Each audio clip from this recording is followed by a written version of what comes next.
recently in the Republican debate that climate change is a hoax. Well, obviously it's not a hoax. We all know that, but can you imagine 1 million bots saying that and repeating it and getting into the minds of young people? So we need to understand the importance of transparency, accountability, and ethics for AI to make it more socially responsible.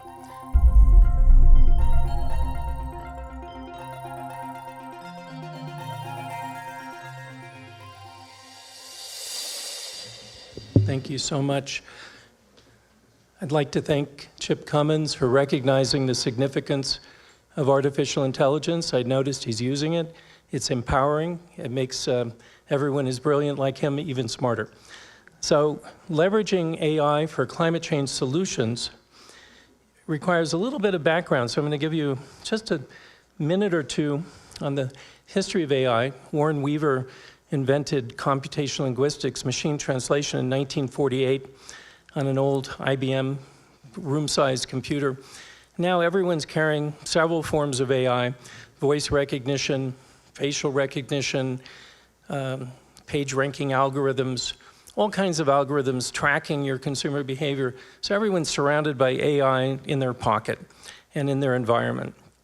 But in the natural environment, Internet of Things and biosensors, I went to a biosensor laboratory in Switzerland, and I can see the future of biosensors will have a very positive impact on measuring changes in the environment and helping us to manage energy more efficiently, particularly renewable energy. So a lot of you probably have heard of ChatGPT, which is Generative Pre-trained Transformers, GPT.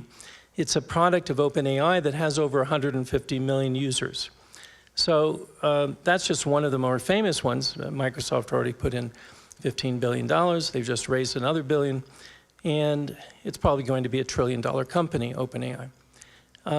There's already another $1 trillion company called NVIDIA, which has smart chips for accuracy in developing AI algorithms that scale. And Anthropic is another generative pre-trained transformer that's scaling. Google Bard, they bought DeepMind in London. So these are the generative AIs that are large language models. It's a form of machine learning. And all of us, even if you're not a programmer, you can tell your programmer, I'm running large data sets on renewable energy for our electric grid. Can you license APIs for machine learning to help us measure the load balancing and all the other things that matter in the cycle of renewable energy? So they'll say, well, I'm already doing that. We're already licensing AI models. So you can actually now learn enough to give instructions to develop programs and websites. So there's different capabilities. OpenAI is known for its advanced natural language understanding. Even Hollywood had a contract negotiation recently where they wanted to limit the creative competition coming from AI. Anthropic AI is known for safe, ethical, artificial general intelligence, but they're all competing on the ethical front. Google has AI for social good and AI for climate change, $1 billion fund. So they're all working on integrating AI into fighting or helping to mitigate climate change. So machine learning and climate change is a long topic, but it's used for all kinds of things. Optimizing, again, use of energy, monitoring, simulating 3D models, climate research, and contributing to data-driven decisions. So how many of you have used any form of AI besides Google, like ChatGPT? So several people. So those of you who haven't done it yet, just pull out your cell phone whenever you can during the break and log into chat.openai.com or Google ChatGPT login. It'll take you a few seconds to log in and start giving it instructions like list the top 16 ways AI may solve the global climate crisis. Obviously, there's no panacea, no magic bullet, but strategies are already in the knowledge universe, and you can access them and organize them in a way that Google can't. So now, just so you know, AI, according to Kate Crawford, is not a silver bullet for solving climate change, but it's an essential tool in our arsenal to create innovative solutions to accelerate our progress in mitigating and solving climate change. As you know, there's a huge amount of data coming out of organizations, universities, governments, and it's used for data analysis, optimization, emissions reduction, building smart building, energy management. So I'm just going to read a list of some ways that AI solutions can contribute to fighting climate change. We don't have enough time for all the detail, but you can look it up using ChatGPT. Energy optimization. AI algorithms analyze data from smart sensors and smart meters to optimize energy distribution, predict demand, and identify energy-saving opportunities. Renewable energy integration. AI can help integrate renewable energy sources into the power grid more efficiently by analyzing patterns of weather, energy demand, production data, optimizing distribution. Smart buildings, I already covered that. You already know that many buildings are autonomously trying to manage the energy efficiency of buildings. Precision agriculture. This was covered. Regenerative agriculture needs biosensors and IoT for precision agriculture. Climate modeling prediction, you already are very well aware of that every time you hear a weather report or wildfire, how it's spreading. But now it's connected to other data sets like PM 2.5.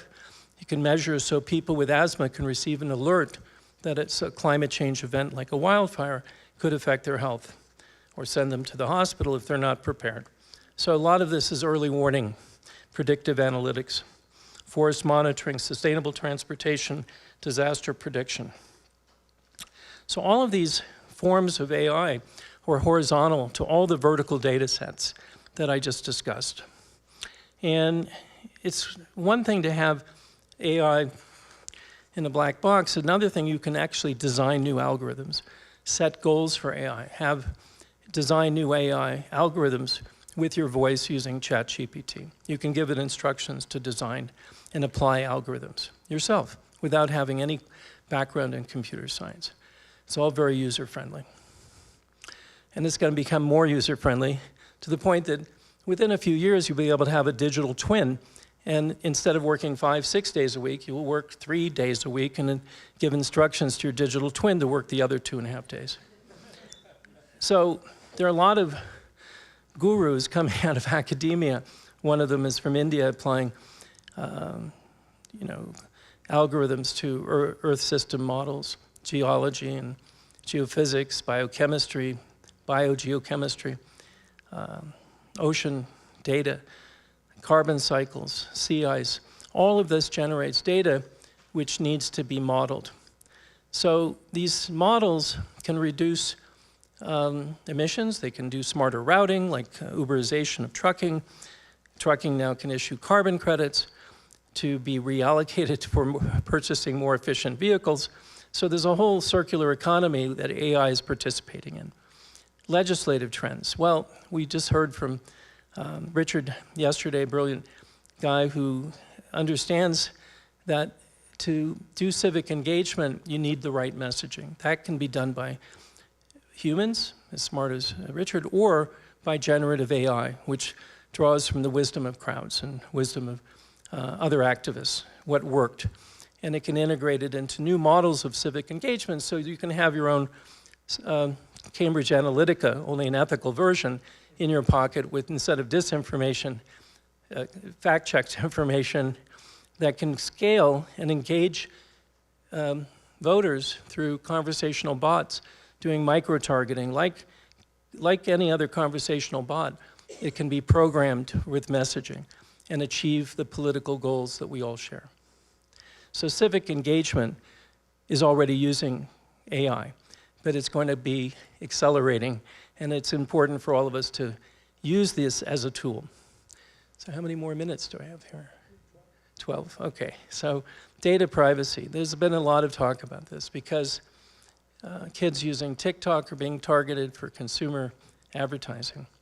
There's a lot of opportunities for data protection laws in Europe, the United States.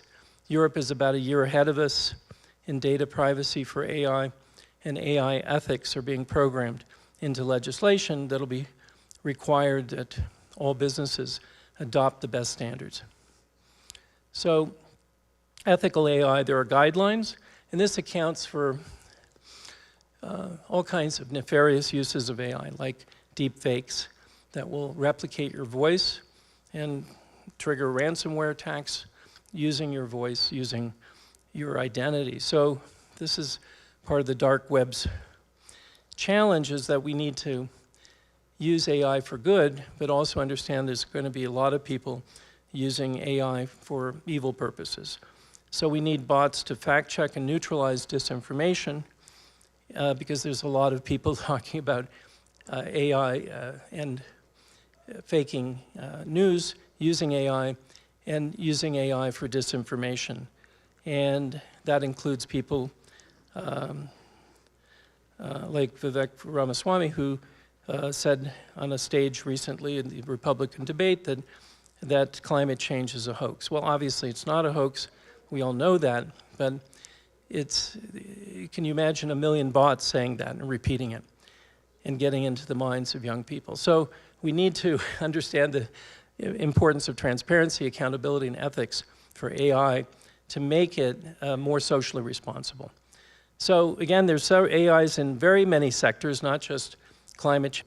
This issue about policy and science, we understand AI plays an important role now in presenting scientific evidence of climate change using large language models. So AI is not just for writing poetry or shopping lists, it's also for carbon emissions, planning, deforestation, mitigation, population growth, forecasting, atmospheric circulation, energy, economics. So